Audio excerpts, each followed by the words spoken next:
ನಾಳೆಯಿಂದ ಮಾರ್ಚ್ 21ರವರೆಗೆ ದ್ವಿತೀಯ ಪಿಯುಸಿ ಪರೀಕ್ಷೆ ನಡೆಯಲಿದೆ. ಪರೀಕ್ಷೆಗೆ ಈಗಾಗಲೇ ಸಕಲ ತಯಾರಿಯನ್ನ ಮಾಡಿಕೊಳ್ಳಲಾಗಿದೆ.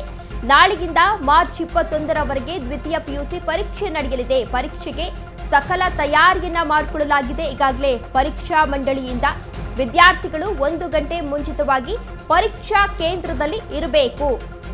ಪರೀಕ್ಷಾ ಕೇಂದ್ರಗಳಲ್ಲಿ ಮೊಬೈಲ್, ಸ್ಮಾರ್ಟ್ ವಾಚ್ಗಳ ಬಳಕೆಯನ್ನ ನಿಷೇಧವನ್ನ ಮಾಡಲಾಗಿದೆ ಎನ್ನುವ ಮಾಹಿತಿ ಸಿಗ್ತಾ ಇದೆ.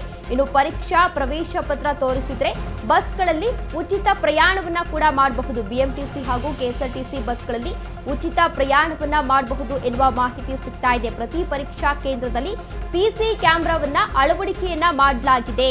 ನಾಳೆಯಿಂದ ಪರೀಕ್ಷೆ ಕೂಡ ದ್ವಿತೀಯ ಪಿಯುಸಿ ಪರೀಕ್ಷೆ ಕೂಡ ಆರಂಭ ಆಗ್ತಾ ಇದೆ. ಇದೇ ತಿಂಗಳು 21ರವರೆಗೂ ಪಿಯುಸಿ ಪರೀಕ್ಷೆ ಇರುತ್ತೆ. ವಿದ್ಯಾರ್ಥಿಗಳು 1 ಗಂಟೆ ಮುಂಚಿತವಾಗಿ ಪರೀಕ್ಷಾ ಕೇಂದ್ರದಲ್ಲಿ ಇರಬೇಕು. ಪರೀಕ್ಷಾ ಕೇಂದ್ರಗಳಲ್ಲಿ ಮೊಬೈಲ್ ಹಾಗೂ ಸ್ಮಾರ್ಟ್ ವಾಚ್ ಬಳಕೆಯನ್ನ ನಿಷೇಧವನ್ನ ಕೂಡ ಮಾಡಲಾಗಿದೆ.